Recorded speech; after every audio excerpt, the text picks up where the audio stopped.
Shalom, everybody. Boker Tov. God bless you. And welcome to the Yishai Fleisher Show from the land of Israel and from Judea. I'm joined by my beloved Malka Fleisher. Malka, shalom. Shalom. We've had a wonderful week, and I'm a little bit discombobulated because there's so many things going on. I want to say that that this week has certainly seen an uptick in what I call the narrative war against Israel. Right. You think it's an uptick? There's like more than most of the time? Yeah, there's a bit of an uptick, and that's because I think, partially because I think some folks think that the Biden administration is going to be more receptive to the narrative war against Israel, so their narrative war is back. Their narrative war is on many fronts. For example, the Palestinian Authority began to dismantle, disassemble, destroy, and damage the altar of Joshua in Mount Eval in Samaria, over the town of Shechem or Nablus, and that is an important Jewish historical site, and it's under attack.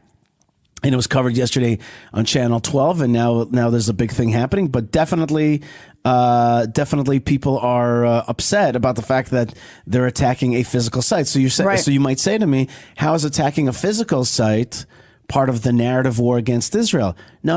It's not it's not like Kupat Cholim Klalit in some town. It's an ancient altar. It's like a very historical piece of evidence that the Jewish people have a long history here based in the Bible. Basically, it's a thing that is recorded in the Bible. It's a location. And you know how it is when people read the Bible. They're like, well, I don't know. It's a story. Maybe it did. Maybe it didn't. So when you have a piece of evidence like that, which basically proves the Bible and proves the Jewish, continuous relationship, an ancient relationship with the land of Israel, when you destroy that is very, very bad. And you can see so often, to make a crazy comparison, you see so often how short people's memories can be. On social media right now, there's this huge inflamed outrage over Israel because Israel is not vaccinating all the residents of the Palestinian Authority. And they're like, well, Israel's an occupier. Israel owes it. Israel, is supremacist because it's only inoculating Jews. And they obviously, don't care about the rights or the lives of these other human beings and what's wrong with them. But just in December, information came out that the Palestinian Authority didn't ask Israel for any help to get vaccinations. No, they more clearly they said, we don't want your help. Yeah, we don't want your help. We got this. They went to Russia and they made their own deal. Right. But ever since then, it's only been. I hear Russian vaccine very good. Right. That was at the end of December. So now we're at the end of February. That's 2 months, right? December to January to February, right? That's 2 months. And already people they cannot remember that. And I'm constantly putting this link up to a JPost article that I found on this topic up on different people's threads where they're talking about the, disgustingness of Israel and how it's not vaccinating the poor Palestinians.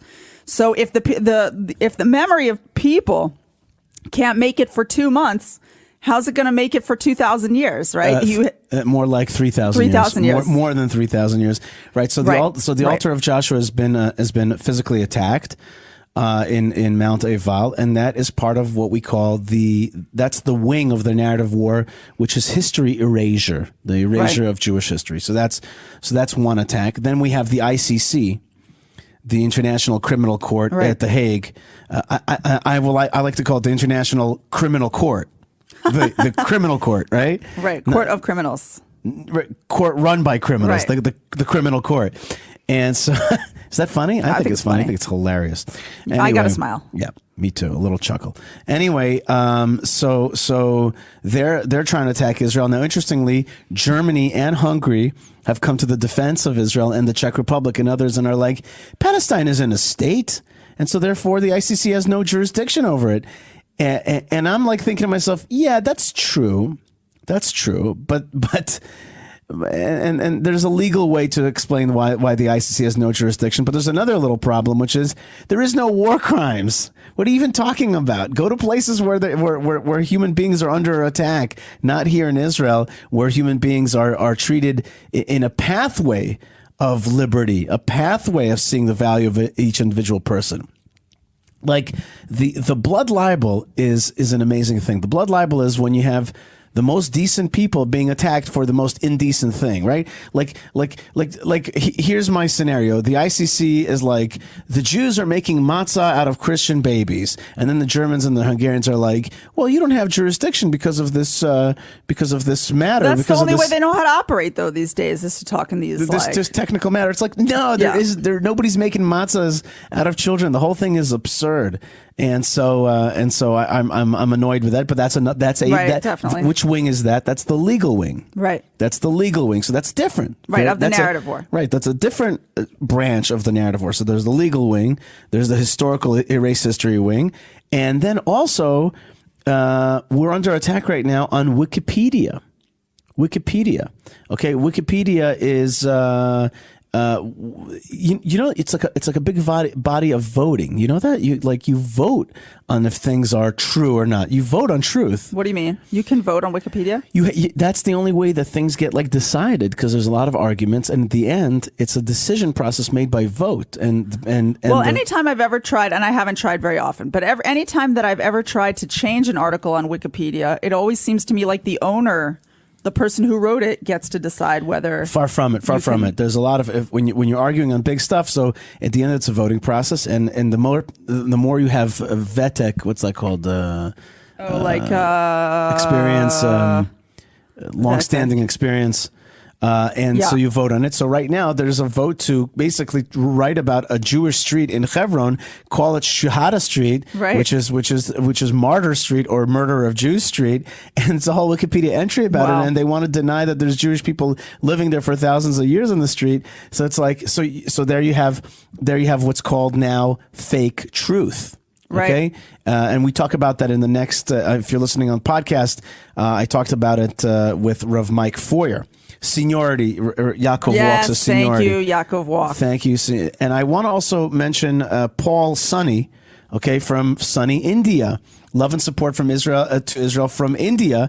And God bless you, Paul. Thank you so much for saying shalom to us. I just want you to know that Malka and I have not yet been to India, but that is definitely, yes, we would like to go. Definitely on the bucket list.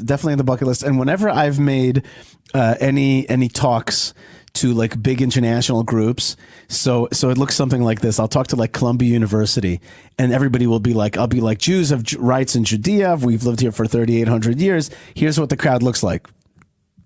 No. They're just looking at me. And there's always one guy who I don't mean to stereotype, may look Indian, and he's like this, always like, yes, I am with you. And inevitably, it's an Indian person comes up to me and he says, everything you say is right. We're with you. Right. And that's a powerful thing. So thank you very much, Paul, for your support from India, and we're looking forward to be there. And we have somebody who says, good morning from Biafran land. Biafran. Do you know what that is? I'm not so up on it, but I hear this name come up periodically. I really should learn more. Because there's a lot, actually, there's a lot of I'm sorry, I don't even know what outreach that is. from I think, I don't know. I'm feeling a little okay. bit. I'm feeling good underinformed yes, about something. We're gonna be more informed next time. No. Help me out now and explain to me what Biafran land is. I don't know what that is. Anthony, please explain to us where this is. That's right. And we have a good morning from a very cold Manchester, UK. And says Michelin, he's already saying, are you aware of Jews in Africa, Biafra? I am not, so let me know about that. And people are just saying hello from all over the world right now. I can't barely even keep up with it, but people are saying shalom from different places. Oh, somebody writes, I like this. Where was this, gosh? Anyone can edit Wikipedia. Okay, Wikipedia. That's true. Anybody can edit it, but I think there's been studies showing that it's relatively accurate. But I got to tell you guys something. It's really, there's two kinds of people in this world, right? There's just two kinds of people. People have, and the rest don't count, which is the kind that have been under media attack, and the kind that have never been under media attack. Like if you've never really felt, it's like being in a terrorist attack. There's a difference between a person who's had rocks thrown on them and a person who hasn't had rocks thrown at them. There's a difference if you've ever had the sensation of being on the wrong side of the media, where the media and the narrative war will to call you bad names. Like I'm recurrently called an occupier, a thief, a racist, an apartheid. All the like, time. Like so like which is crazy. It's crazy. It's a crazy experience. It's crazy. I guess there's a lot of people probably who are listening to our show who have had this experience, at least in some capacity, because that's like one of the biggest weapons of the anti-Israel community. And I know that a lot of our listeners are pro-Israel openly on social media platforms. But being called a racist and a hater, I went up against, not went up, but I kind of had an interaction with the head of B'Tselem in the United States yesterday. No, If Not Now. She helped create If Not Now. Now she's the director of B'Tselem USA. You know, mitzvah Simone Zimmerman, mitzvah, you know? right? A nice Jewish girl. And we were talking about the vaccine, right? And it turns out that Israel yesterday or the day before started vaccinating foreign nationals, asylum seekers, foreign workers in Tel Aviv. They started to and all you had to do was bring a passport and a visa, and they didn't like ask you questions about like where are you or any. They're not there to like pick you up and take you out, or if you're like illegal. They're just vaccinating. So I put it up on Twitter, and I asked. I tagged Simone, I tagged Ariel Gold, and I tagged, who else did I tag? I can't remember at the moment. Suddenly who the other person is that I tagged. And I'm like, I would be very interested in your comments on this, right?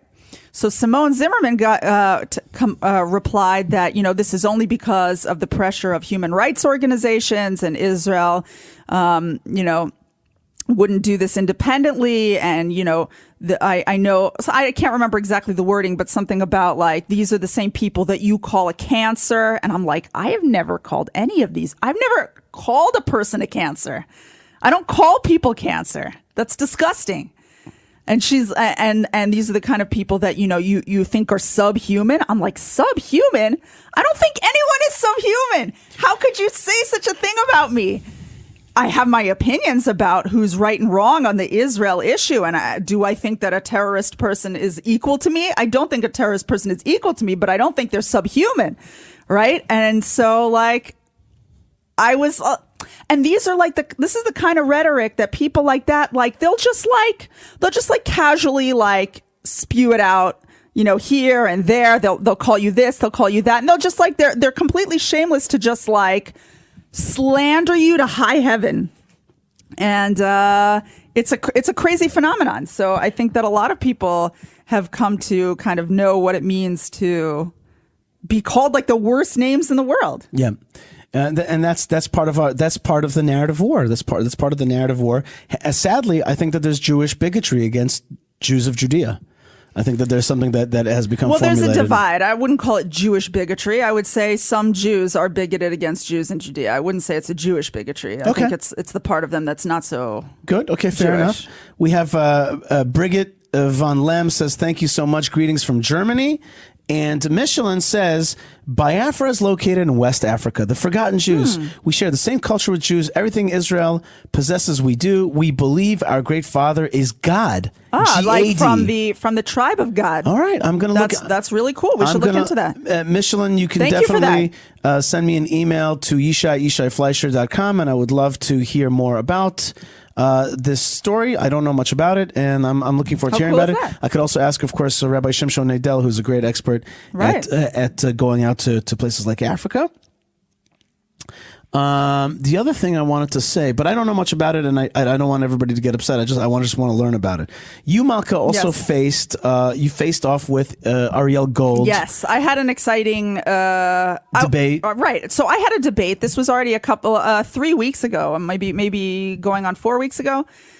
I had a debate with Ariel Gold, who is one of the leaders of an organization in America called Code Pink. And she is a very outspoken anti-Israel activist on Twitter, especially. And she did a debate with Hen Mazzig on this program called The Great Debate. And she makes the news periodically. So she's definitely a figure. And she told the organizer of the Great Debate, Adar Weinreb, that she would like to debate me. So that was exciting and scary. And the truth is that I never really did a public debate before. I mean, here I am on the radio with you guys, and I love doing the radio, and that is public speaking, but it's not the same as debating. And so that was like, whoa. And I really prepared myself, and I did a debate.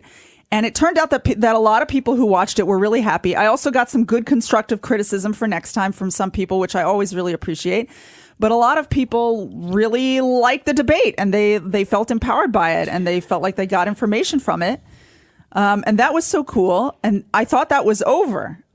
But then an incredible organization that if you don't know who they are, then I really recommend that you go onto Facebook and Twitter and find them. It's called Israel Advocacy Movement, based out of England. And an activist, the activist who runs it is named Joseph Cohen. And he watched the debate too. And he took a clip from the debate that he particularly liked, and he edited it and made it funnier also.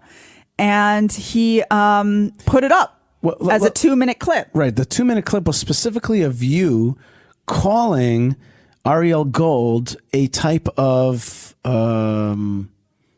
colonialist herself, saying, you're coming from the outside. You really don't know what's going on here. I call that the Karen. I use that word. You don't like that word so much. I like that, but it's basically. I feel bad. I know a lot of nice people named Karen. That's true. I do also, and I hate that their name has been co-opted this way. That's right. But the point is that you ripped her for coming from the outside and for being this kind of missionary who's I know what's good for you. Right. I'm going to come teach you how to live. From Ithaca, New York, I'm going to come and tell you. I'm going to come teach you how to run your country. Right. And that was very powerful. That was a very powerful modality of attack. Right. So he put this thing out, and whoosh, it's the first thing that I ever did that really became viral on social media. I got 400 new Twitter followers. If you're not my friend on Twitter, please come join me. Be my friend on Twitter. Not as much on Facebook, interestingly, but a lot on Twitter. It just exploded. And according to Joseph, the clip that he made got 35,000 views, something like that, some huge number. And it was really, first of all, it felt really good. I'll be honest with you. It felt really good to have done something right. All right. It felt really good to have done something that spoke to people, that made people feel empowered, that, I was so nervous going into this debate, honestly. As much as I've spent years and years defending the case for Israel, Ariel Gold, she is a figure, right? She's not a nobody.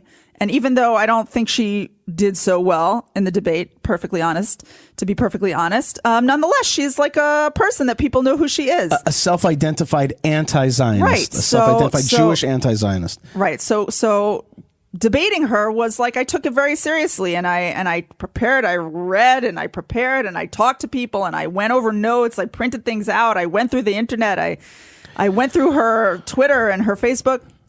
So it felt really good to get a win for me. You know what I'm saying? It felt good to get a win just for little old Malka.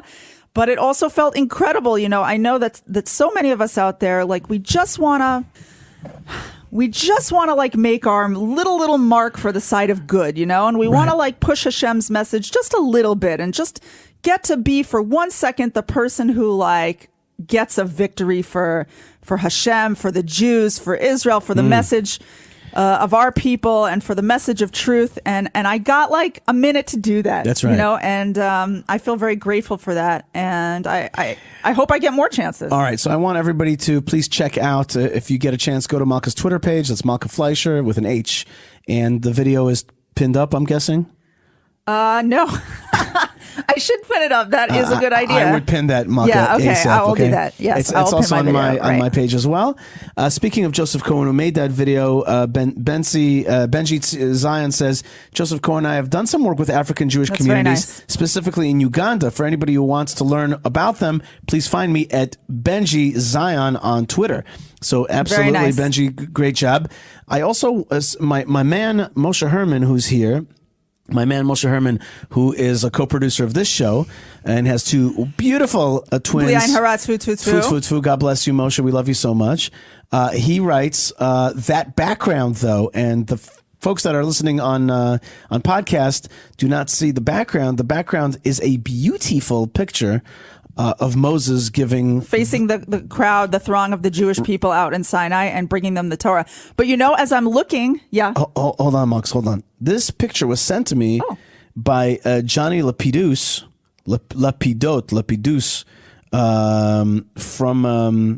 from England. Wow. And it is made by his great friend, guru, spiritual guide, guitar teacher, Wow. and all-around amazing dude, Jeff Levy, from his humble Ooh. abode in Manchester, UK. He's the artist of this, Beautiful. and he sent me other pictures as well. So I just Wow, want to that's say nice. So that's our background. that's our background for today, and I really love Johnny. Maybe we'll sends use me some of his other backgrounds in the future. But I wanted to make a funny comment and just say that if you're watching, it looks like we are facing away from Moses and sitting at a commentator's type table. I feel like a sportscaster at the Moshe giving the Torah at Sinai experience. Like, there he goes. Yeah, and that's right, and that's right. He's walking. He's got the two tablets, and he's about to bring them down. Moshe. Is his hand blocking one of the words on the tablet? Can you see it all? A little background on Moshe. He was recruited and Moshe's going for birdie. Okay. And Allison Farsi says that Malka was a very impressive Thank debate. you so much. And so does Catherine. She says, I watched it. You're very good at debate, Malka. You stick to the facts. Your tone of voice remains measured, an invaluable skill gift in discussing ideas. Thank you. That's right. I had And to tell myself to do that. That's right. No, because you can get riled up. Yeah, that's right. These are issues we really care about. For some people, it's like a philosophical discussion about what's right and wrong. And for some people, it's like a life and death, real, like skin in the game thing. And so, That's right. when you take it extremely personally, when it's very, very personal, you can take it personally. And so you got to maintain. You got to maintain. Now, Malka, I want to say a few things. First thing, we had a type of bar or bat mitzvah in our household. We had a very big simcha. Our daughter got a smartphone. Mazal tov. Mazal tov with a smartphone. That was a whole That was a thing. decision. That's right. And I'm very proud of her because she made it. We all made the decision together, but she also really made the decision that she's just going to use her phone, for camera, for WhatsApp, so Right. that she can keep up with some school stuff and schmooze with her friends. Let's just be Right. real. And she's very interested in video editing. That's right. Which we hope to exploit. I mean, enjoy watching. It's something we like to call child labor. Anyway, so we're hoping that she gets up on that. We're very happy for her. She's very excited. Yes, but we still should get that parenting app that somebody showed us. Ooh, Boomerang. yes, Remember where you that? can watch everything they do. But it also helps you know where they are Right. and all these things. Track if you the have phone. if you have any recommendations on that and how to parent, Yes, in the parenting modern- on the smartphone. Yeah, parenting in the modern smartphone thing. That would be amazing. Right. She told me she's not even gonna use YouTube. She's Right. not gonna use any other apps. No games. We'll see. She wants to be responsible. We'll with her see. phone. We're definitely going to help her be responsible, and ourselves all still have to be responsible. My biggest sin on the phone is just sometimes like addiction to Right, I don't being know on what, it. to being on it. Right. All these things take energy, and we have a new sponsor, Malcolm. Very excited about our new sponsor, and this is the first sponsor that is not an Israel-based sponsor. All my other sponsors Isha, are you're going Israel-based. international. I'm going international here, but this one has an international message or an international appeal, and it's about energy. It's called Energy CX. Is our new sponsor. They help businesses meet, it's a B2B, they help businesses meet their energy needs and sustainability goals in all of the 50 states of the United Wow. States. In synagogues, in school, in businesses, in retail, in industrial. if you flip a light switch, Energy CX can help you with a new form of kosher energy. Okay. Kosher energy. Whether you simply want to pay a lower electric or gas bill or use less energy through conservation methods with innovative technologies like LED lights or smart Nice. thermostats, Energy CX has got you covered. Check them out on any of the social media platforms, and they're a very good website, which I visited, energycx.com. Just that simple. Yeah. And tell them Yishai sent you and get a high Whoa, percent that's discount. a serious 18%, discount. 18% discount. So I mean, it sounds to me like, so many people like to make the energy thing like a political thing, but I say, don't you want to spend less on your energy bill? right. There's always some kind of cool tweaks that you can do to your situation to save some energy. Why not? Mm-hmm. And in this case, you get the 18% discount is a pretty fat discount. And they really help you. They really help you maximize your energy, and they're working with. And it's a Jewish business. It's a Jewish which business, is very nice. And whatever you're doing, you're just going to save money and do better for the world by keeping it a little cleaner. And environmentalism is not a left leaning a position. It's not. We're all into keeping the earth we clean. recycle in this house. Absolutely. There's nothing wrong with keeping our We have beautiful LED world clean. lights. Right. We have, of course. So check out Energy CX. I'm very proud of the fact that they're sponsoring the show. They love to listen. My man, Mark Rice, loves to listen, and he's the head of this company. And he asked me to be part of the program. And I said, this sounds like a beautiful thing. And, we got to have, or we got to be Orla Goyim, a light to the nations. Nice. Lehudi An Light to LED Orla. light. Right, that's right. To the Goyim. God lights, little God lights, okay? And also, interestingly enough, Energy CX is also hiring right now. Ooh, so we're your one-stop shop for everything right now. That's we can right. get you a good price on your electric bill and a new job. That's right. So who couldn't use some extra shekels in these crazy COVID times? So check out Energy CX. And Wait, what are they hiring for? helping. Oops, somebody's trying to call through right now. We're doing a show. They're hiring to join and their part-time. army, right? Of helping customers save money, basically. Oh, great. Okay? So there's lots of great jobs there. It looks like they're expanding. That's Good right. company. And also, speaking of, first thing, there's somebody that's saying shalom from Shalom, Texas. Malka. Ariella. Ariella is from Texas, Malka, and so Texans Howdy. make great settlers, That's and right. that's one of my lines. Texans make great settlers, and that's why I married Malka, a Texan, and I also wanted to get an honorary Texan. Right. Citizenship, and that's really why I married her. Unlimited chili also. You do a make lot of great perks. chili, Malka. Thank do. you. Speaking of making great chili, our friends at Prohibition Pickle make great meats, great pickles, great herring, all the stuff that goes well with whiskey or vodka, depending on your thing. And they have such an incredible little store in Gush Etzion That's here right. in Judea. That's right. So check out Prohibition Pickle, and they're a sponsor of this show. They make liver. Yeah, and If you like a little chopped liver with your kiddish. And I had some fantastic salami from my man Chaim, who really made it happen. So order for yourself here in the land of Israel, or for somebody here in the land of Israel. They are not yet in international, especially in Right. COVID times. But you want to support somebody out here that you can't get out here to see. Somebody's in B-Dude. You want to send them a little nosh. That's right.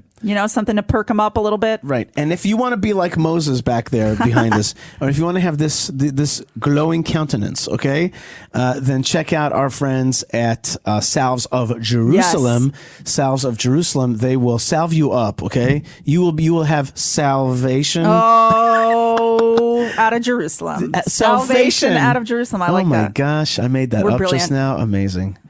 How did you say the word weir? I thought I made that. No. It's weir, Malka. It's weir. I would be nowhere without you. Believe me, I'd be in the trash heap in New York City. Anyway, so that's some of the stuff that's happening here. Anything else, Wait, I Malka? think you get a discount if you mention us. 10% discount, of course. Yeah. And they have a really cute Instagram account. You can see them like filling up their little tins with their beautiful little elixir of life. That's right. And if you need a little, so that's Salves of Jerusalem, Yes. salvesofjerusalem.com, coupon code Yishai, bang, you're going to be so happy. You're going to get 10% off. And also if you need some beautiful beard balm. Beardification. If you need endearment, okay, it will bring you a lot of endearment from your significant other. If you want some non-toxic organic masculinity from Judea. You like that one? That was a good one. I didn't expect that. Yeah, non-toxic organic masculinity from Judea. Go to go to Aleph Male, alephmale.com, like alpha male, but Aleph Male. It's cool. And type in coupon code Yishai. Also, you get Yishai 10, and you get 10% off over there. And I think let's just mention very quickly, one of the great sponsors of the show is the Land of Israel Network. Many great programs here. My man Ben Bresky does great editing, and Tabitha and Moshe gets it out to the world. Tabitha gets it out to the world. My woman Yocheved, she not my like woman, but like my man Our type. girl. Big girl. GRRRRL. That's right. And she girds and makes it happen. Okay. And that's Yocheved and all the good folks that make the show happen around the world. Thank you so much. And so that's the Land of Israel Network. That's all the folks that make the show happen. And Hebron Jewish Community is found at hebronfund.org. Keep the mamas and papas safe. Keep them strong. Keep their message loud and clear.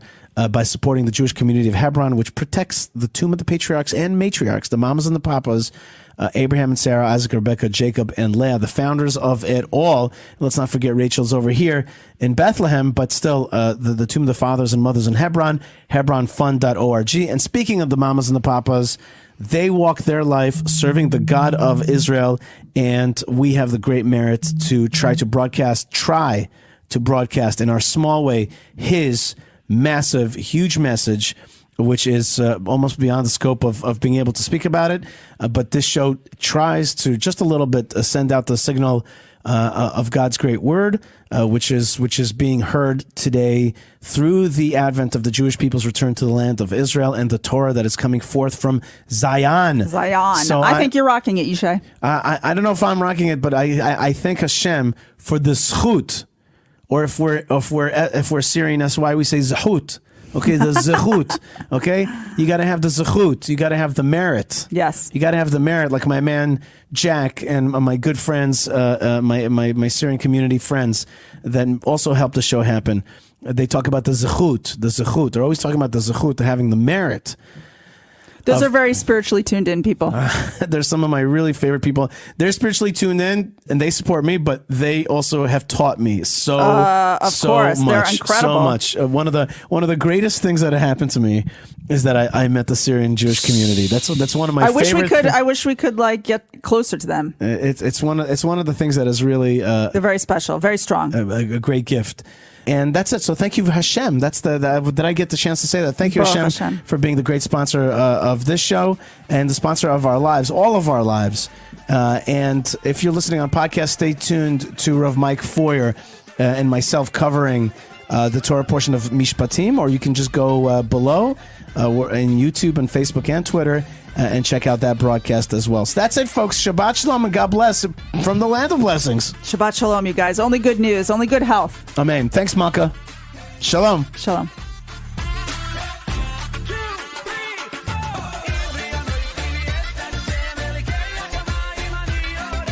Shalom, everybody, and welcome to the Yishai Fleischer Show, broadcasting live from Judea to the world. You're a part of it wherever you are. And shalom to Rav Mike Foyer. Rav Mike, shalom, and thank you so much for joining us today. Oh, shalom, Yishai. It's good to be with you here at the top of Mount Sinai. That's right, the top of Mount Sinai it is, because we're going to be dealing with the Torah portion of Mishpatim.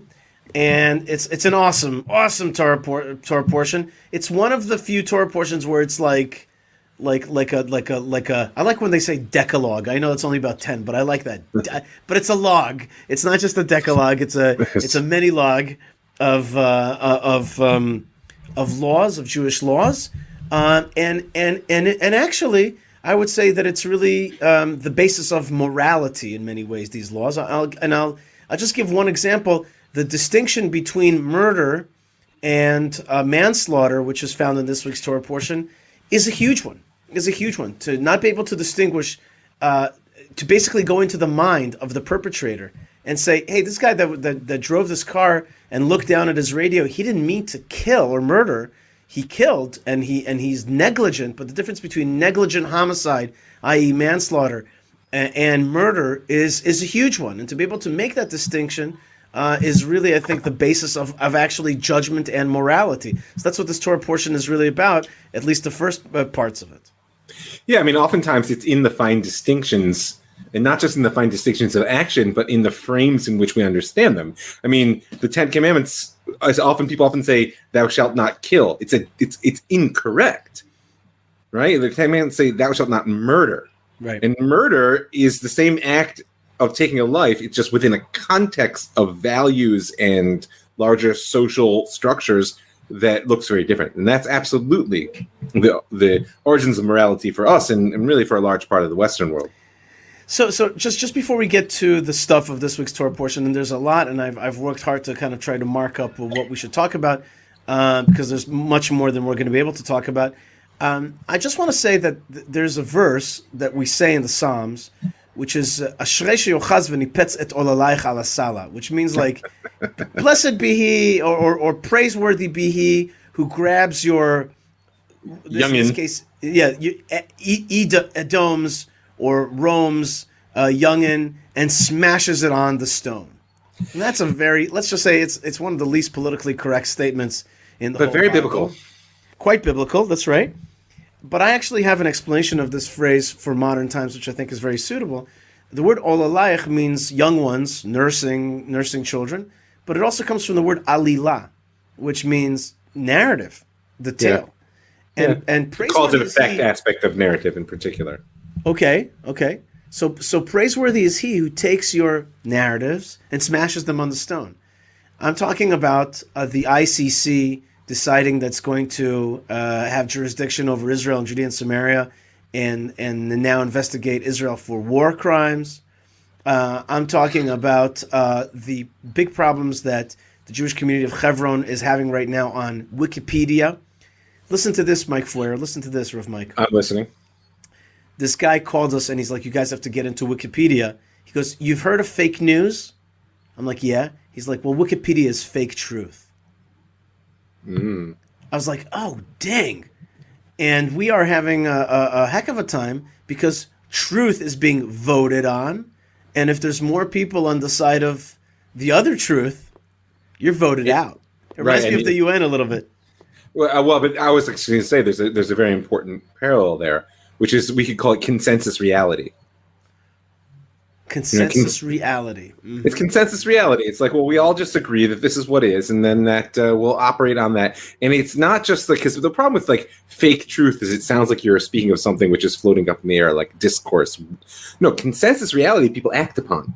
Mm-hmm. And as much as I rolled my eyes with your noting of the ICC, which I just think is a ridiculous institution to begin with, there are potential real consequences if the world decides to get behind an institution like that, because they create a consensus reality. In the same way, people look at that Wikipedia page, you could say, what do I care what it says about Wikipedia? We're living on the ground. We have real homes. We have real people. The answer is, well, but if enough people read that and it guides their actions and decision making, it's a consensus reality. Yes, 100%. And this is now one of the main battlegrounds. This reality, truth, perception. It's really one of the main battlegrounds. And what's interesting about the guy that said this to me, he said to me, it's not only about the now. What goes on Wikipedia and sticks is about what's going to be perceived on later. Oh, yes.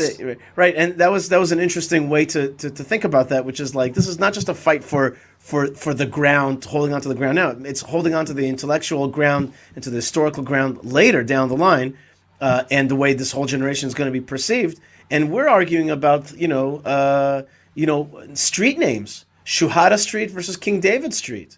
Yeah. Is it Martyr Street or is it King David Street? And by the way, both of these names came in the 70s. The minute that the Jews, The heyday of martyrdom. Seriously? No, I'm not Seriously, kidding. yeah. It was the heyday of international terrorism. Right. That's right. And then I wouldn't doubt that Yasser Arafat himself gave this street in Hebron, which was, by the way, not a street 200 years ago.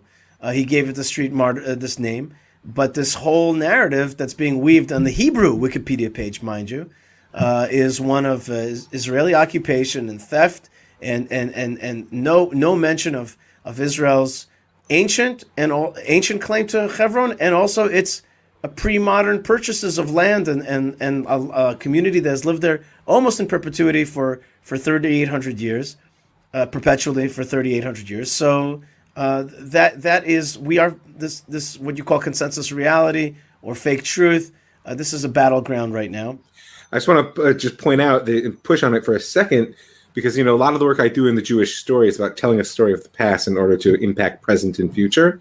What you have here is people who have already decided, they've made their analysis of the problems in the present and what they want their future to look like, and they're willing to renegotiate or reinterpret or just lie about the past in order to get that. You understand? And Right. and in I wouldn't say in their defense, but if one were sort of inclined to be charitable, right? What they're saying is like, but the present is what really matters. Real people, real actions, etc. So therefore, if we can tell a story of the past that serves the present, that is morally legitimate. And now part of me agrees, but part of me would point out is that this is always the downfall of the narrow-minded and the dictatorial. It's because they really think they understand, in an absolute sense, the present and future. And so therefore they try to construct a past which is useful. And in the end of the day, what you're pointing out is that aside from the fact that we both believe that they're wrong, but the damage that they're doing is extensive. Let people know the reality and act upon it. Don't spoon feed them because you already know what you want them to do. Right, and people don't also, believe in freedom. And also you delegitimize the platform itself. You delegitimize the platform, just like the media has allowed itself to become delegitimized. And by the way, politics as well. Politicians are always decrying the fact that the people don't trust them. But the Why fact would you? is, right, exactly. The courts, the media, the politics, they have all perjured themselves. They have all showed themselves to be... Oh my gosh. You know what? I mean, I just say to my wife every day when we're wondering whether our kids are going to go back to school or what's the next. I just say, and it's frustrating because, of course, the only reliable reality is the fact that it's unreliable. Right? That is the reality in which we're living right now, which is that you need to learn to adapt to the inconsistent, right? I just have taken to saying, well, let's just wait until our political masters have decided what our fate will be, and then they'll let us know. Right. Well, or how about this fact that you have to tell your children, don't trust this stuff. Like one of the main things today is you watch the news with your kids, and you're like, this is how you should trust this. This is how you should trust this. This guy's not trustworthy because of this. This channel's not trustworthy because of this. This court is not trustworthy because of this. Be careful with that. And you basically teach your children that it's a world of distrust.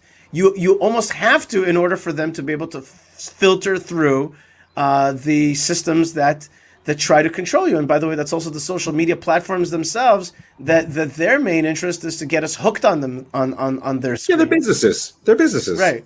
But there's but there's business on this business. Wait.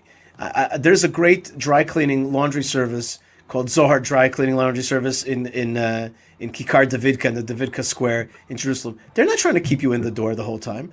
They want to. No, they're trying to keep your business. Yeah, but so that you give them the laundry and then you get it back. But my point when I said that is that people have an illusion that social media is somehow an altruistic means. Right. It's a form of communication there to serve human freedom and et cetera, et cetera. Okay, maybe, but bottom line, it's a business. It's a for-profit function, as is every newspaper you read, as is every news media outlet you watch on television, etc. And you can never lose sight of that.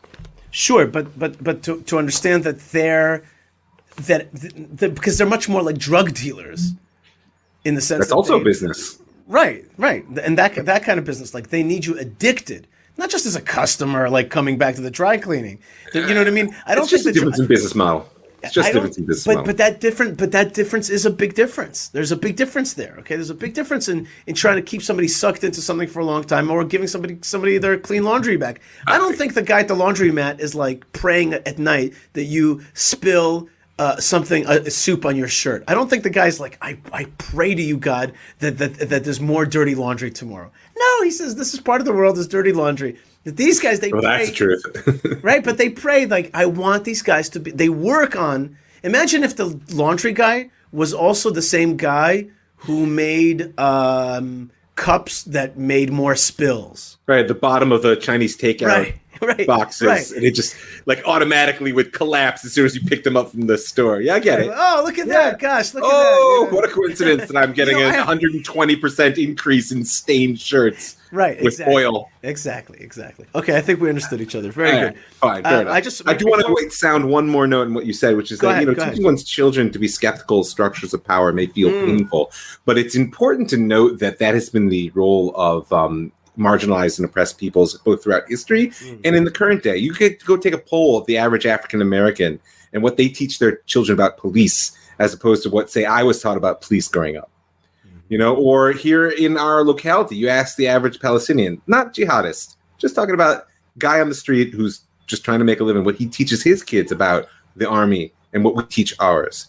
And without weighing in on the right, wrong, etc., we as Jews have a rich history of knowing that law is something to be circumvented at best and avoided at all costs, right? And one of the challenges that we hold in our present manifestation is how do we keep that wisdom of understanding that power is meant to be in the service of people and not a tool for their suppression, and yet still maintain a literal political and geographic base from which to teach that. You understand? We have to be both the powerful and this is something we have not done particularly well with. I love what you said. I just would add just that one little layer, which is, I think you were saying it, but just to make it clear, which is that distrust power, but you're the power. Like, it's our state, right? Yeah. And I Because actually, too much distrust power just empowers the dictators. right, and it doesn't create a system which we want, which is we want our state to assert power. But at the same time, I understand the Haredi ultra-Orthodox outlook today. I understand. I actually think that there's a certain health in it, because there's actually you have to give back to the state a sense like we are not in your pocket. We are not little communist serfs. We have a voice. And Just call me a communist serf. Yeah, a serf of the commie. Okay. I know. Let's keep going for a second. I just want to say Communist serf is what happened in Odessa in the mid 20th century, right? On the Black Right. Sea. Is that what you- Exactly. Says Johan Bilo George. He says Rabbi Ishai and Rav Mike Baruch Hashem live from Oman. Okay, I love it. We have right. friends in Oman, and I just want to say one tiny caveat, which is Abraham Accords. We got to keep pushing that, despite Yes. any other forces right now that are going to try to torpedo that. Yeah, because of those forces, because it's not just some small little alliance of convenience, which it also, of course, has that aspect, but it's also a potential model for re-understanding the Middle East. I think I read a big article about the Iranian lobby. I mean, the Iranian regime's lobby in Washington. It's very powerful. It's a very powerful multi-million-dollar lobby that's working in D.C. Speaking of reality. They should get together with the Jews. They could run the country. Right.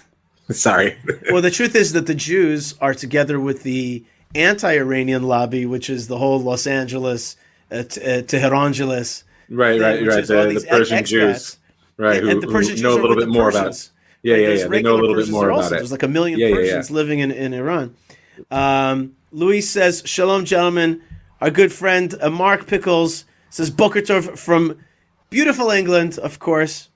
We love the good side of the UK. UK, a country. I wish you would do a podcast one time on your show, The Jewish Story, which you would explain the kind of duality that the UK has, like a deep Zionism where Protestant Zionism, what do they call it, Restorationism, comes from, and then the other side, which is like a deep anti-Semitism and wanting to kind of like suppress the Jews and keep them down or evict the Jews from England, like that duality of like being like there's no country that has such a duality of has such a distinction of being the people that helped start the Jewish state and then the ones that stopped Jews from coming home from from Europe. Before the Holocaust, it's like they have such a deep duality. I see it all the time. But Mark falls on one clear side of that. And then we have Shalom from Cyprus. I do not read the Greek alphabet. It's not even like it's similar more to the Russian alphabet, but I don't read Cyrillic. Right? Is that what it's called? Cyrillic? Is that the right? No, word? Cyrillic is the Russian alphabet. So what is this one called? The Greek one? I don't know. Okay. Dare I say it's Greek to me? Yeah. It had to be said. I'm sorry. Just let it go. Yeah. Oh, and here's a very interesting comment from Louise. She says, losing control of our narrative and public opinion has been our problem before. Does the Israeli government have a bureau who fights propaganda so that there's organized, cohesive response and strategy. Do you know any Jews? Organized, cohesive strategy? That picture behind you is the last time we were organized and cohesive. And that's only because God, in God's own glory, had to be there to make it happen. And even then, all it took was Moshe to turn his back for 40 days, and we were dancing around the golden calf. Right. We'll get to that in two Torah portions, 2 or 3 Torah portions. I actually want to just answer Luis one thing, which is, truth is, government doesn't do a good job of this. The private sector is better at answering anti-Israelism than and certainly our foreign ministry is considered one of the weakest ministries in Israel. Although whose responsibility that is an open question. True what you're saying, and we're not going to get into that. That's inside baseball, but I know what you're talking about exactly. But I can tell you that when I go to the foreign ministry, you know what? There's a lot of good people working at the foreign ministry. There's a lot of good people. That was not a pot shot at the foreign ministry by me. Right. I know what you were talking about. I just want to say there's some great folks, including some great Arabs, pro-Israel Arabs, who work at the foreign ministry. But still, it's the private sector that's going to do the best job, including if you've seen Malka's great response, little video, Malka's response to Ariel Gold. I heard she trounced her. Yeah, but did you see the short 2-minute clip of it? No. I actually, for all the time I spend producing media, I consume very little of it. Right. Well, go to my Twitter feed and you'll see it's worth I promise you when I say it's worth a 2-minute gander. Maybe for Malka, I'll do it. Yeah. I'm telling you, it's a high level like women battle. Okay. It's roller derby of. I heard she thrashed her. Yeah. Anyway, let's get to this Torah portion. Before I started the show, I talked about that it's Pharisaic, not parasitic. I saw you made a little. Those two words should, considering the history of anti-Semitism, probably not be used together, even in jest. Even in jest, you might be right. But there is a reason I'm making the joke. It's because when I found out that some of the Christian world has got a problem with the law that the Jewish people are too legalistic. That's a term. That was one of the origins of Christianity. Right. I thought to myself, I honestly, and I say this with love and respect, I thought to myself, that is so dumb. That's what I thought to myself. I'm just telling you the truth of what happened. I just thought to myself, wow, you don't understand the power of law and that God's law goes down to the nitty gritty. Boy, did you lose out by turning it into just like a religion of love, but no stuff of life.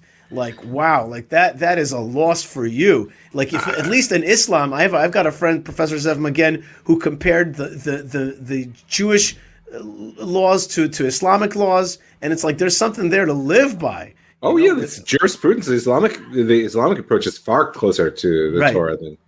Listen, but you have to identify a deeper issue there, which is that historically speaking, Christianity began as essentially a messianic end of days movement within rabbinic Judaism, and it wasn't just a rejection of law; it was a rejection of this world. That this world was over, and that there was something new coming. Now, if they had been right, so they would have gambled and won. But as it turns out, the world did not disappear, nor do we theologically believe it was a mistake or a doomed entity. And so what happened to Christian culture is it was forced to adopt Greco-Roman law. Don't miss that. People often say that the Roman Empire adopted Christianity. It's a phrase you hear. It's actually, in my humble opinion, a misnomer. Christianity adopted the Roman Empire. Ideas control bodies, not vice versa. Right? And obviously, there's an interplay. But the Greco-Roman law and the values embedded in it often work at direct odds with the core values that Christianity inherited from Torah. And it leads to many difficult and sometimes fruitful, but mostly difficult cross currents in the history of the development of particularly sort of patristic, early post-apostolic. I can't even say it. You're an apostle. It's apostolistic. I can't say it. Whatever. Patristic Christianity. There's a lot to be said there, but that world rejecting element. I mean, law ultimately in Torah is rooted in the fact that we believe that the world matters. It matters what shoe you put on. It matters what you put in your mouth. It matters how you sleep with your spouse. Fill in the blank. And that's not to say that there aren't also sort of the overarching moral, ethical, spiritual themes, God forbid. But the two are not divorced from one another. Right, and that's, you said it so well. And the magic word in the magic letter in this week's Torah portion is ve. Ve'ele. And these are the statutes. These are the laws. And Rashi stops her and he's like, that ve is very important. Just like you heard the Ten Commandments, just like Moses went up to Sinai and got was close to God and was kind of right there and was a miraculous event. And this is the nitty gritty of how to live life. And here it's coming. Right? What's that? Vava Mosif al Davar Rishon, meaning it's the connector that comes to tell you I haven't discarded the first and replaced it with the second, but rather the second is intrinsically connected to the first. Right. So Rashi says, "Ma Rishonim misinai af elu misinai." Right. Just like the first things you heard, the Ten Commandments were from Sinai. So these nitty gritty laws are from Sinai. And the other meaning of that, well, I'm not going to go for it. I have to choose today. We have so much to talk about. We got so much. All right, move on. I won't comment. All right, so let's look for a little star where I put down a star here. And yeah, I have to. I'm telling you, there's so much info. I'm telling this to the listeners now that we have to really decide what to pick out and talk about today. I'm following your lead, man. Let's touch about this for a second. A slave. You own a slave. It's time for him. And now this slave got sold to you because he either was destitute and wanted to survive and live and thrive and have basically 7 years of livelihood. It's indentured servitude. That's right. Or he was caught in theft and could not pay it off. So that's another way of getting to indentured servitude. But that servitude, it's not a slave for life. It's a slave for a certain amount of time. It's time for that slave to go. But the slave says, you know what? I really, really like this life, and I'm comfortable here, and I'm satisfied here. I just don't need much more. The Torah says, well, you've got to actually put him to the doorpost and put an awl through his ear. Is that the word awl? Is that the right word? Yeah, correct. AWL. And Rashi says that this is a bad thing. This is there to show you that. First thing, why was it done in the ear to make the sign? Because Rabbi Yochanan ben Zakkai says, because this ear must have heard "do not steal" at Sinai, and it's still sold. Or that this ear did not hear that Bnei Israel, the children of Israel, are supposed to be servants to God and not to anybody else like in Egypt. But you notice that's Rabbi Shimon that said that. That's is that right? Valacha Amar Rabbi Yochanan ben Zakkai Valacha V'im mocher atzmo. Rabbi Shimon במקרה הזה כמין חומר. מה נשתנו דלא... I think Rabbi Shimon says the second part, which is about the mezuzah. No, right. You said... Yeah, right. Yeah. Okay. The Rabbi Shimon says the second part, which is the... They're my servants and not servants to servants. Yeah, and he reminds us that why at the doorpost, specifically because the doorpost was that same doorpost that the Jewish people had to mark in order to get freedom in Egypt. So we marked it publicly as a place of freedom, and you're choosing to be a slave, and in a certain place, that's okay, right? You can choose that. There is a method for that, but it's not our favorite behavior. In a way, the Torah says, remember, Jewish people, you're free, and if you choose to be slaves, you got to mark that because that's not really your way. You know, beyond the techniques of the social institution of slavery and indentured servitude, which is complex, and it should be noted that slavery, the Evet Ivri, right, slavery within Am Yisrael, as opposed to classic ownership of other peoples outside of Israel, is a social institution. It's connected to the restorative justice model of Torah, meaning there's a goal here of holding people up and reintegrating them in the social fabric. Beyond that, it's important to note that what the Torah is addressing here is one of the basic human dilemmas, which is that we both want and fear freedom. And when we find freedom, we often run as fast away from it as we can. Right. Right. And we've spoken about this before, and I've recommended to the listeners that they read Eric Fromm's book, The Escape from Freedom. Here the Torah is just going much more, I mean, in the Torah's fashion, much more visceral, which is that we're going to nail you to the wall on this one. You should know it's legit. You're afraid, and there are institutions out there to take care of you, but you should just know that you are making a fundamental mistake in human nature if you run from freedom. Right? You know, Rav Mike, one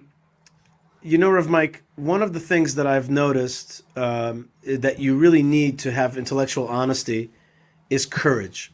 And Oh. I actually mean like very real courage, because the world really wants to shut you down and put you into a box a lot of times where you have to say what's politically correct. Politically correct is a relatively new term, but it's an old term. It really means that there's social pressures on agreeing to things. Speech.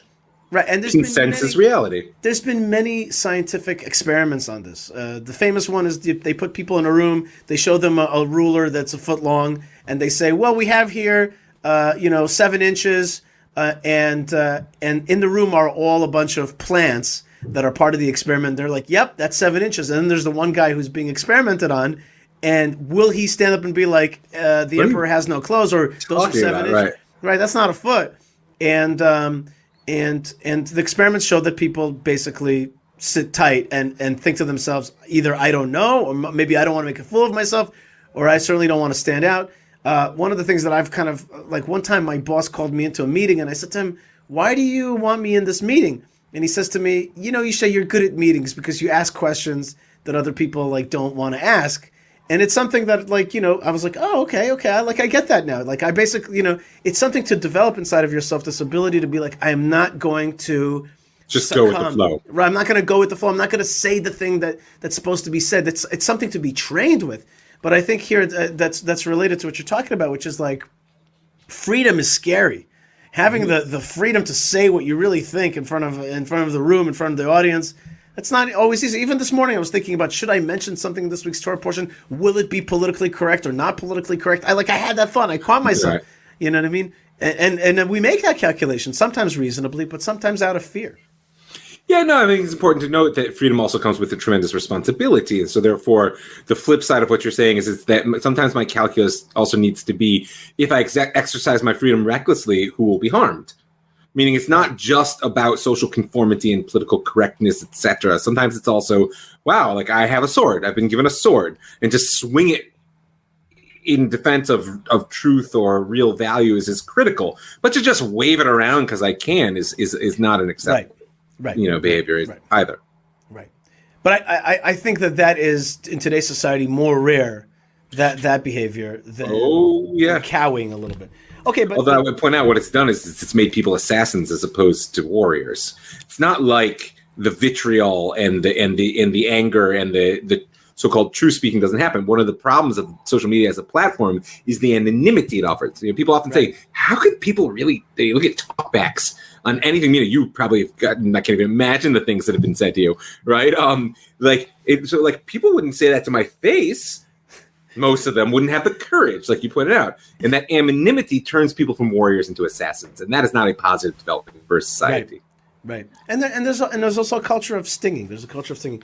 Okay, speaking of murder of various sorts. Speaking of assassination. We're talking about the book of Exodus, Shmot, Chaf Aleph, 21, verse 13. A person who didn't hunt another person or didn't wait to kill another person, but it happened that God made him strike this other person in accident. I'm going to put for you a place that a accidental killer, a manslaughter, a unintentional killer can run to there. As opposed to the next verse, but when a person plans to murder his friend or his other, to kill him, be'orma, in secrecy, you can even take him from my temple, from my tabernacle, from my altar itself. Gosh, that word is like a major block for you. I don't know why it's like an A. I'll try to remember. I look forward to the day when we can stand in the Mikdash and I'll point and say altar. Right. and so but this is an interesting thing. You could take a person from the altar, and that can be understood in two ways. Either even a Kohen, before he starts his work and you found out that he's a murderer, you could take him from there. Or if a person is actually holding on to the altar. The horns of the altar. Right, like a safe space. And I think we had the case of Yoav, right? Joab, who was holding on to the horns of the altar. He can be taken from there.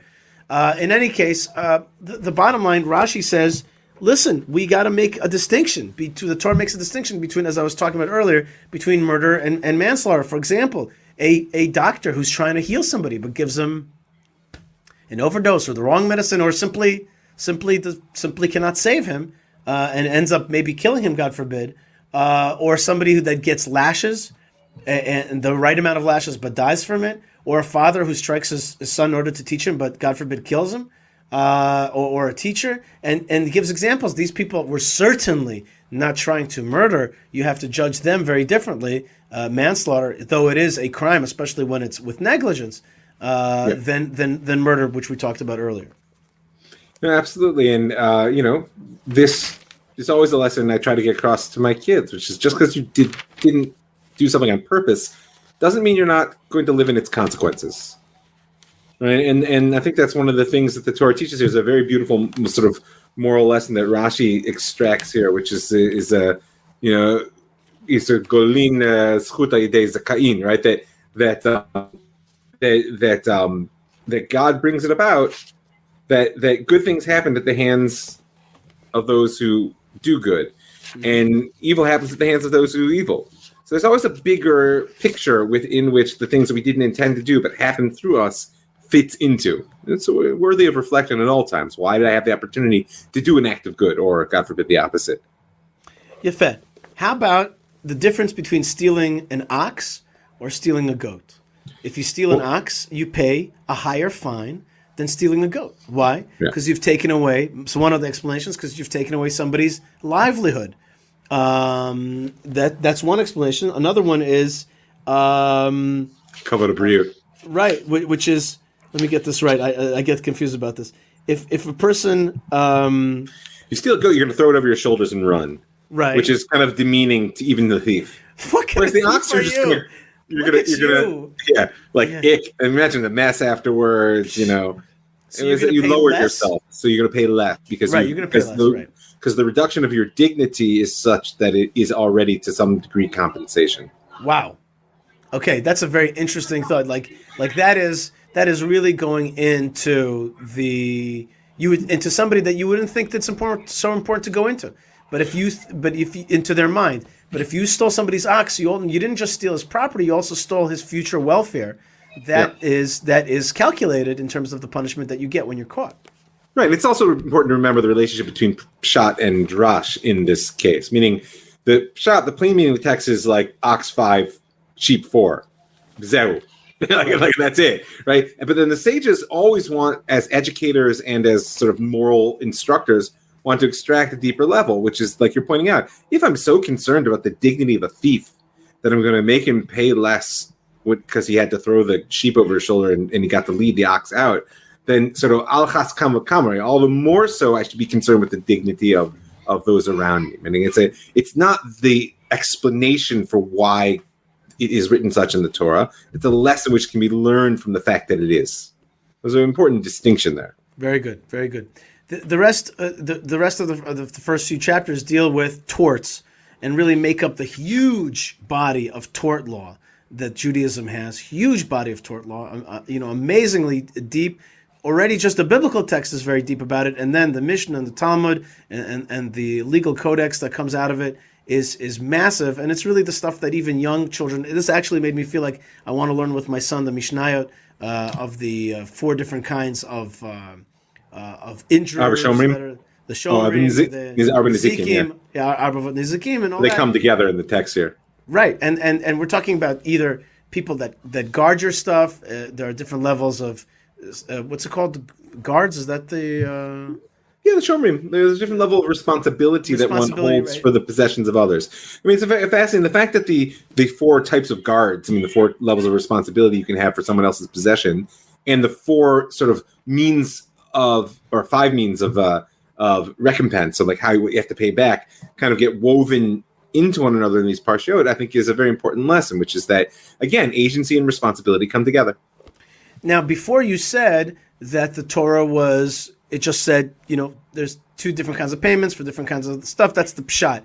And the Torah was kind of laconic, and you have to tease it out to understand, what the deeper moral, questions behind it are. But there are a few verses here that are very verbose and clear about how God sees things, if you will.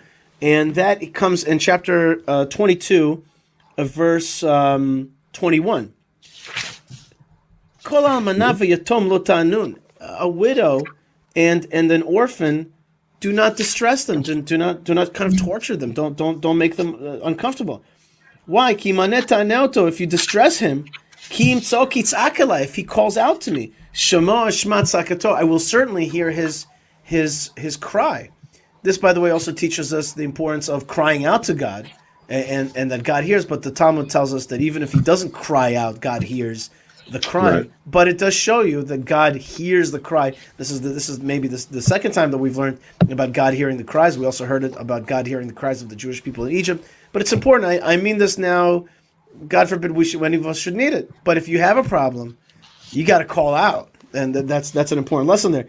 But then the Torah goes on and it says very harsh language about specifically mistreating the orphan and the widow. V'chara api, I will get angry at you. V'aragti etchem becharev, I will kill you with the sword. V'yu neshechem almanot, and your wives will be widows. Ubanechem yutumim, and your sons will be orphans. Meaning to say, there's a tit for tat in this world, as we've talked about many times. But God lays it right out for you in no uncertain terms. Mistreat these people and they cry out, I will take my vengeance upon you, and I'll turn it exactly the opposite. If you create a society which is a society that lacks in mercy and a mercy that's bound up with justice, and we'll see in just a little bit that you could be too merciful. We'll see that in just a second. But if you're not concerned with the weak people in your society, it'll all turn on you, and the elites will be the ones that face that very same destiny. I mean, these are the types of verses in the Torah that give me nightmares in our present social construct, because we, with all the power of capitalism, and I'm a believer in private property and free enterprise, and said I'm not kofar be'ikar, as we say in the Western world. Nonetheless, I fear the fact that there's an incredible degree of callous relation to the weak, the vulnerable, and the needy in our world. And we see it in COVID now. I mean, like, I feel sometimes incredibly blessed, and other times like truly afraid of the fact that, I mean, the truth of the matter is, as much as it's been difficult from an economic standpoint, this year has been incredible for me. Like, and yet I know for a fact that a quarter of our country lives right now beneath the poverty line. And it's okay. I do. Tzedakah is a mitzvah, and I do. But I'm looking to our government, to our leadership, to say this is the fundamental problem.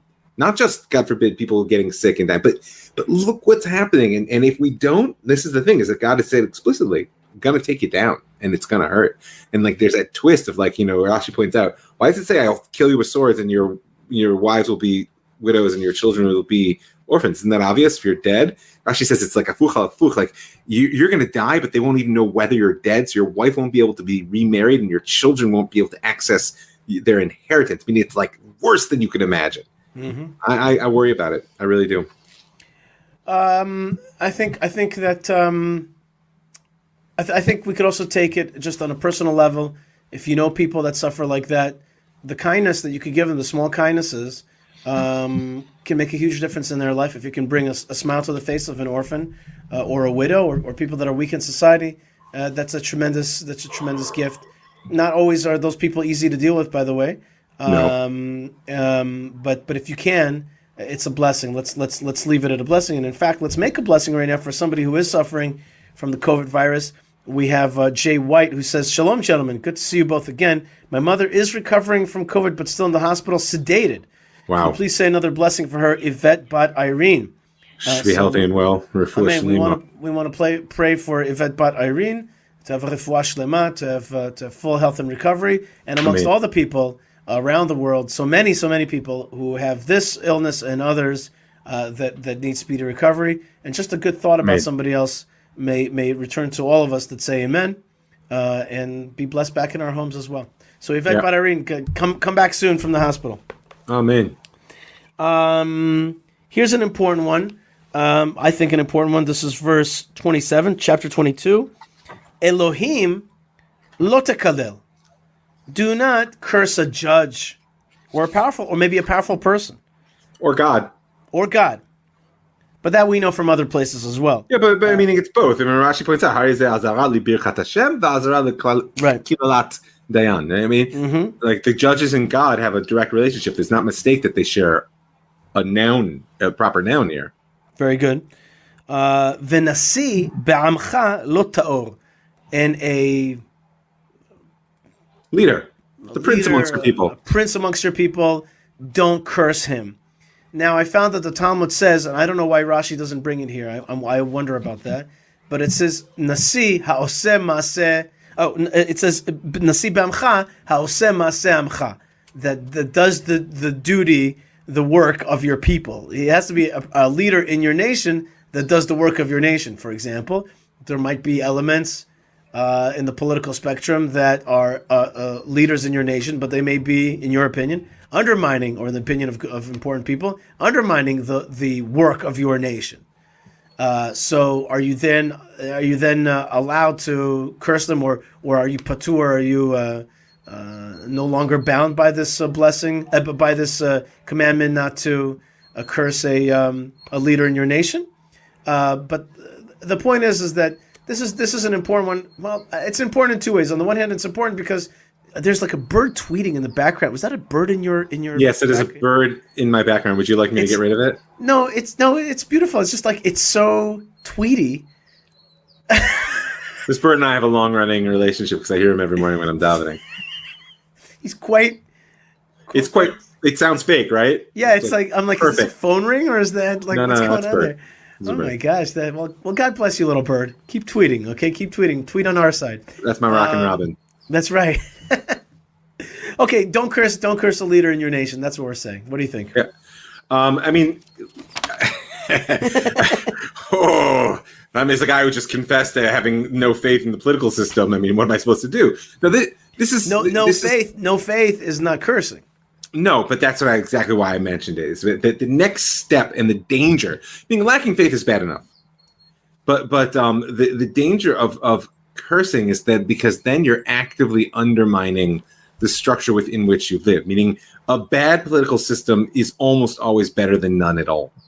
And those of us like myself, like yourself, who've grown up in a time of unprecedented stability, human freedom, prosperity, shouldn't be too quick to say like, oh, these politicians, they're all just they're out for themselves, they're corrupt. Not to say it. Why? Because it may be true, and you might need to take actions to fix it. But just talking about it simultaneously undermines the structures of stability, and by the way, is a substitute for action. If you really think it's so bad, Right. do something. That's right. That's a great point. I really like that point a lot. I think that adds a lot. The Speaking revolution of starts tonight, by the way. You can be in touch. I took my daughter yesterday to help fund some of the Jewish communities, the outlying Jewish communities, the pioneering Jewish communities in Judea yesterday. Then I spoke to a group of Aish, what are they called? Generations, like a Aish tour of young boys, and I even got Isa Amru, the so-called human rights activist, the kind of anti-Jewish community rights in Hebron, but a kind of famous activist that I spar with. I got him to speak to my group. I let him speak to my group. So we were just doing a lot of stuff yesterday to kind of, I just showed my daughter, like, we're doing a lot to like hold on to this land and to develop it. So yeah, the revolution has already started. We're part of the revolution.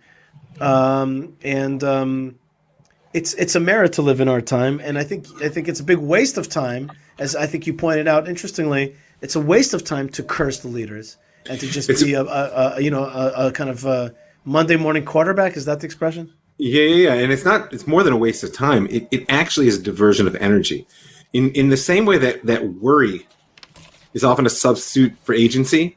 Right. Right, and it's not just that you worry about things you can't affect. Let's assume that that's a waste of time, because why are you worried about it? Like, what are you going to do? Worrying about things which you can affect becomes psychologically, and I see this in my counseling all the time, it is a close enough to a feeling of action that often people then fail to ever access the things which they could do in the same way. It's like such an important point what you're saying now, and I want everybody to turn on their like self-help hat right now, which is like, just what Rav Mike is saying is worry and nervousness is many times a kind of soft inner excuse to not do the things that you know that you can do. And it fulfills that. It like satisfies that place. But it's a bad cycle. It's a bad addiction. And by the way, and I'll stop with this, one of the ways to get out of that cycle is being kind to oneself and asking, well, why am I not acting on this? Oftentimes there are very real reasons that we choose to worry as opposed to act or curse our leaders because they're real challenges. It's not like I'm criticizing everybody who worries is just wasting their energy. No, often there are very real and perhaps even good reasons, but you have to ask yourself that question in order to begin to gain agency in your life. Okay, let's go on. This is a great verse. Verse 30. Ve'anshe kodesh tihiyun li. You'll be a holy people unto me. It's a command. Be. That's right. Be a holy people. Right. Be a holy people. Ubasar basadeh trefa lo tochlu. And if you find a dead animal in the field, don't eat it. Yeah. Because it ain't holy. Lakelav tashlichun oto. Which means give it to the dog. And by the way, if you're reading it, let's say in English or from a perspective of like that this is literature, it's literary. It's like throw it to the dog. But the sages are like, oh well, that means that you could sell it, you could derive pleasure from it, you could sell it to a Gentile, you could utilize this thing, but you can't eat it because you've got a holy status, and I want you to be an Anshe Kodesh.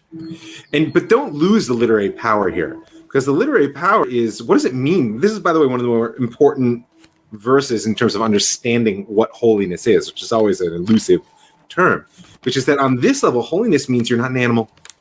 Mm-hmm. Because the normal thing to do in the ancient world, and even today, is when resources come to you, you consume them.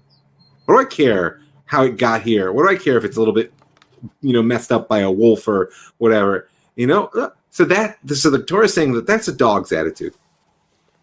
And that's fine for a dog. In fact, you should give it to your dog. Mm-hmm. Go for it. Because in fact, they say that this is the dog's reward that they didn't bark at Am Yisrael when they left Egypt. But you're not a dog. You're a human being. You're a mensch, as we say in Yiddish. And that's part of what it means to be holy, which is that you control your urges and your needs and your desires and even your legitimate estimation that could profit from this. And you're Anshe Kodesh. Very good. Very good. Big difference. We're not dogs, and maybe the regular Hasbara folks will say, you see, that's why we can't believe that we come from monkeys. It's like a different thing. It's not like we're part of the same thing. We're on the same spectrum. It's like, no, you have a separate role to play, and there is a role for the others. There isn't a role for the dog and for the different things. For sure, the whole world. That. Right. God made it all. Okay, the next bit of laws we'll talk about. I'm skipping so many important things, but they'll talk about the festivals. We'll talk about the gosh, should I do this or not? Oh my gosh. I think I just have to read this verse just to read it. This is verse 23:8. V'shochad lo tikach. Don't take bribery. Ki hashochad yaver pikrim. Because bribery will blind the wise people. The clever people, you'll be blinded. And pikrim also means open eyes, but your open eyes will become blind. V'yisalef divrei tzadikim, and will warp the words of the just, but another way of tzaddik has an element of like straight. So you'll become the blind, the open-eyed clever will become blinded. The straight-leaning will become crooked. So don't take bribery, but bribery could be a lot of things. Bribery could be. It's back to the issue we talked about before. It could be champagne. It could be cigars. It could be those things, but I think it's more. I think bribery a lot of times in our modern life is you'll be cool. That's a kind of bribery as well.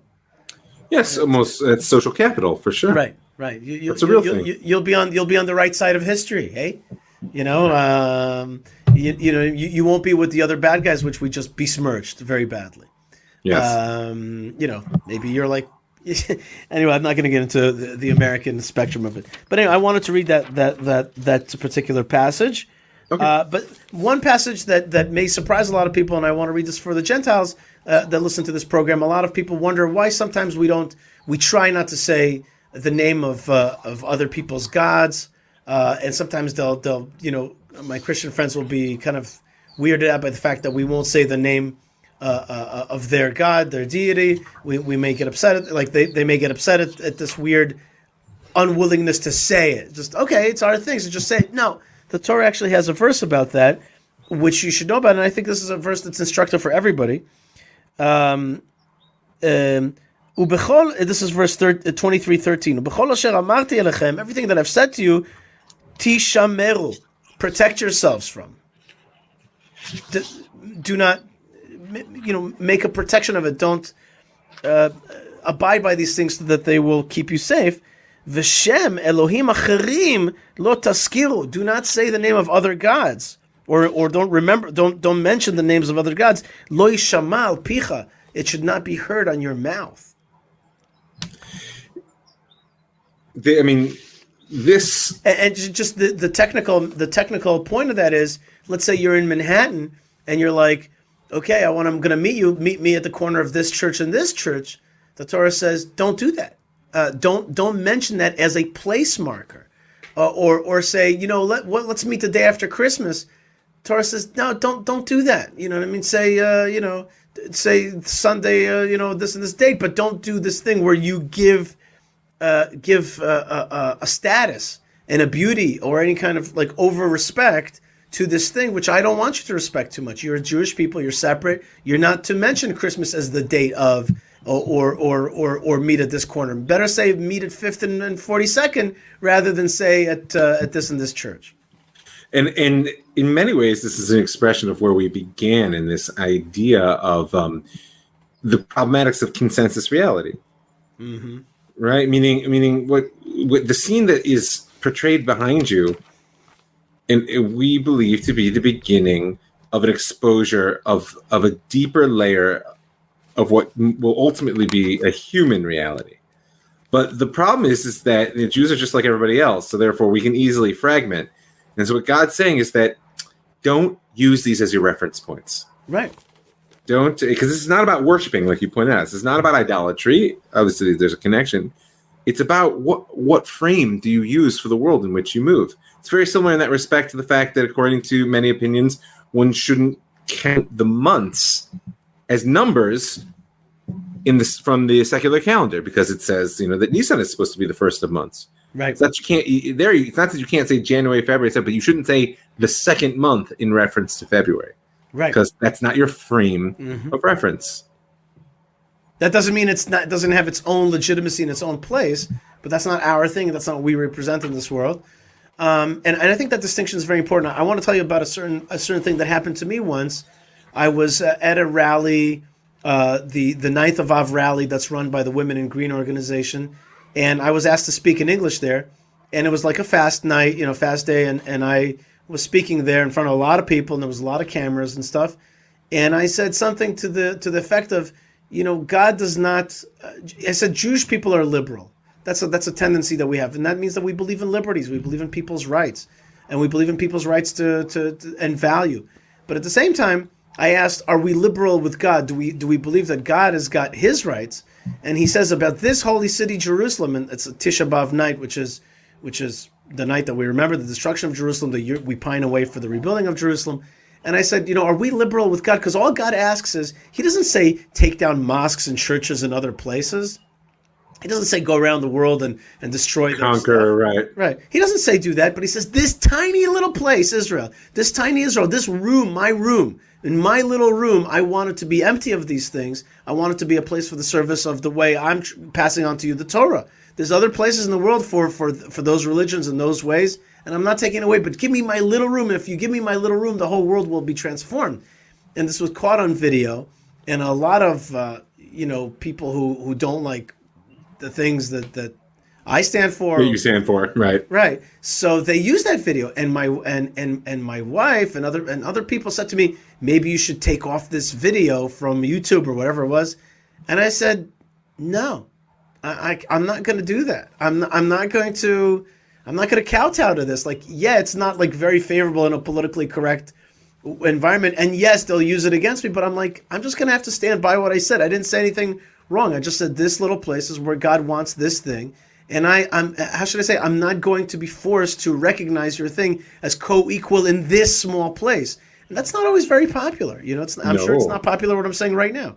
But it's our truth, and to be able to say that is it's it's our truth.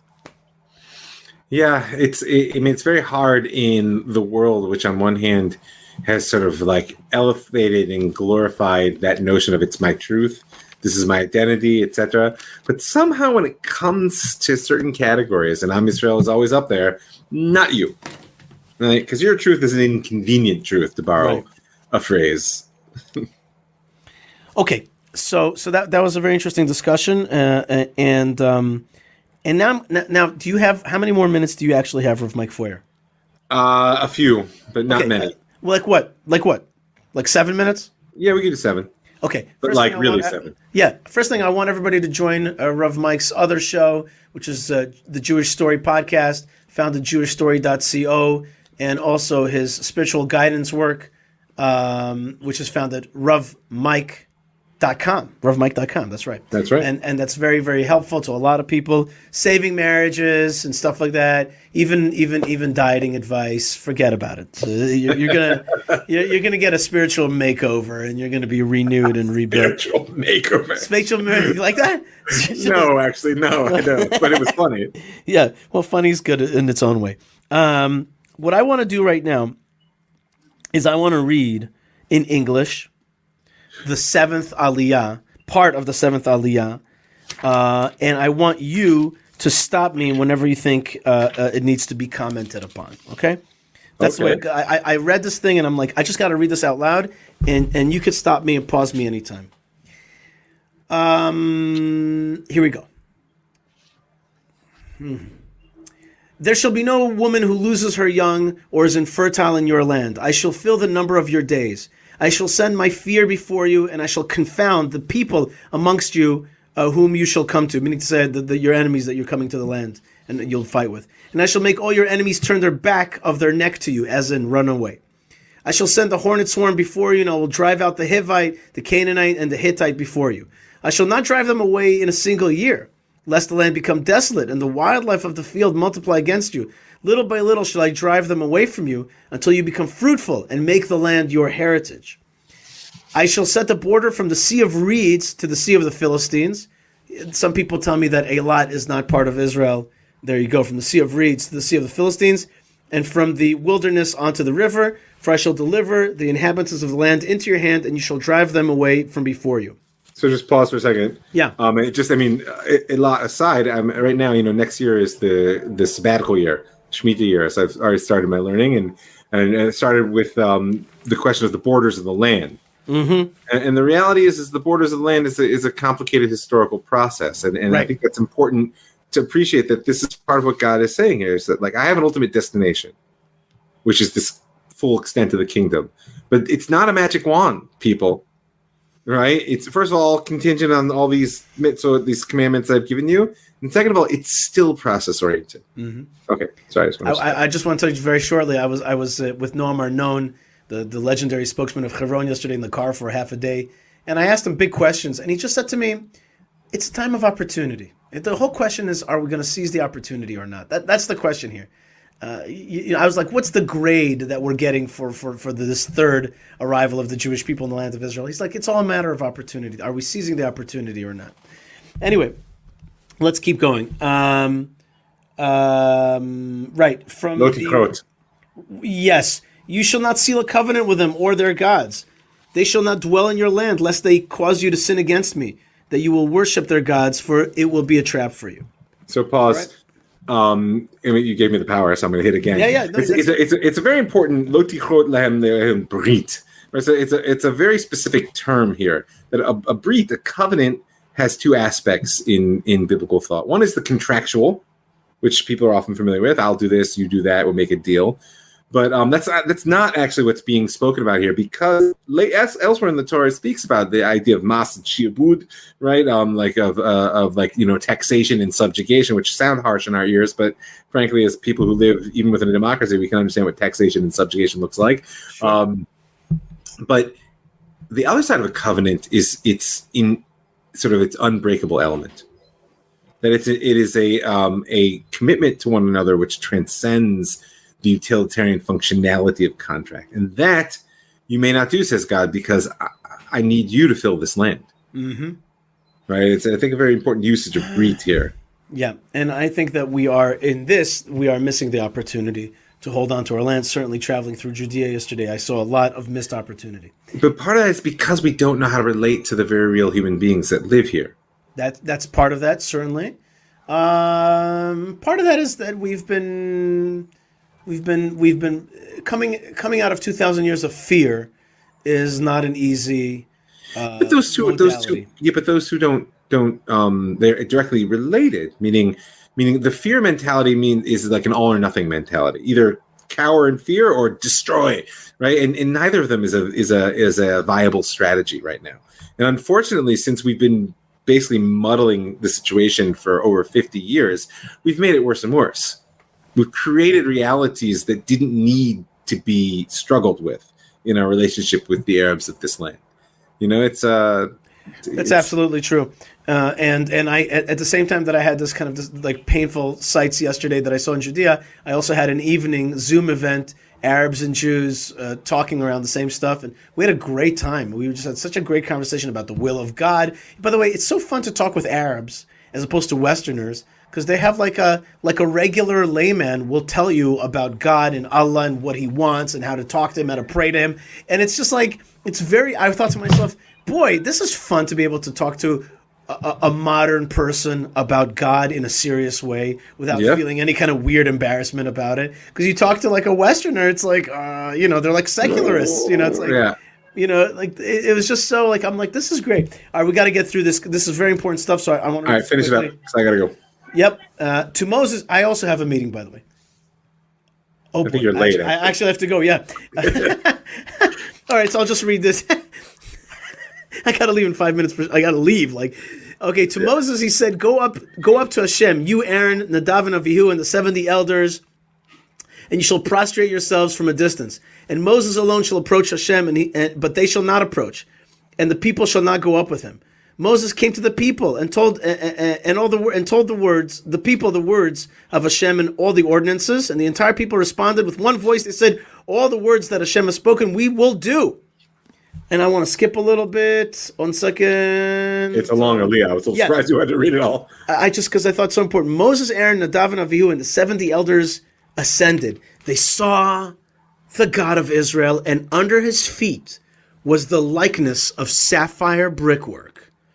And it was like the essence of the heaven in purity. Against the great men and the children of Israel, God did not stretch out his hand, and they gazed at the God, and they ate and drank. I mean, I can't, there's no way to address that. Is that honestly some of the most, it's clearly meant to be some of the most mystical phrases in the Torah. And I love it that it's bound up in the Torah portion where it's like the law and the technical of tort law and all that. And then it's like, and by the way, they saw God and they gazed upon the sapphire brickwork, whatever that means. We're going to leave it as a mystery. We'll leave it as a mystery. That's right. Do I. Rev Mike Foyer, I want to wish you a Shabbat Shalom. I want to thank you so much. I also want to say that I got a great package of stuff from Prohibition Pickle this week, and I hope that you will as well. I wanted to mention, thank you, Buster. I also I have a delivery coming, and I'm so excited. I don't know who it's from. It hasn't yet been revealed to me. So whoever you are out there, thank you. All right, Prohibition Pickle is one of the sponsors of our show, and check them out on Instagram and Facebook. And they make our Shabbos awesome. They can make your Shabbat awesome if you're in the land of Israel. Great. I even got my favorite. It's almost ineffable. The ineffable name, salami. Yes, it was delicious. And there's many more sponsors. We'll talk about it later tonight. I'll be back on live again. For now, I want to thank everybody for being with us from all over the world. Catherine says, always thought-provoking. Todah Rabah, Rabbis Mike and Ishai. Shabbat Shalom. Thank you, Catherine. Thank you very much. Rav Mike, thank you for taking your time. God bless you. And may Hashem help us learn this Torah portion, understand it, its depth, and also learn its further depths in the Mishnah and in the Talmud. And then finally, of course, to making it really, being able to pass it to our children and making it part of our real life. So thank you so much, Rav Mike. Amen. Shabbat shalom. Shabbat shalom, everybody. God bless. See you soon. And I'm out. Lots of blessings. Write me an email, yishai@thelandofisrael.com, yishai@fleischer.com. Always here for you. And we'll be back with more live programming here on whatever you're watching right now, and more great stuff. Thanks to all the listeners. Thank you to my good friend Lou Weiss, who's helping produce the show. Lou Weiss says, thank you, rabbis. Shabbat shalom. Thank you, guys, and God bless. Blessings from the land of blessings, and shalom.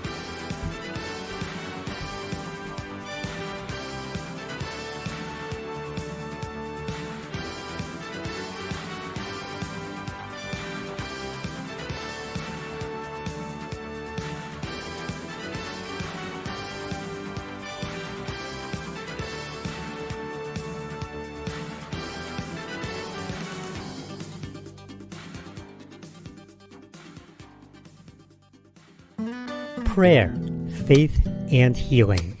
Find out about it from a Judean perspective.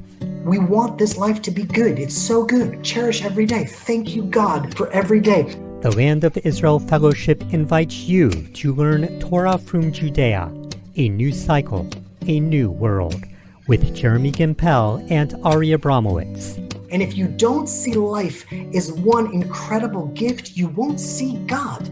But if you can see the gift, then you'll be blessed to see the giver. To sign up, visit thelandofisrael.com/fellowship.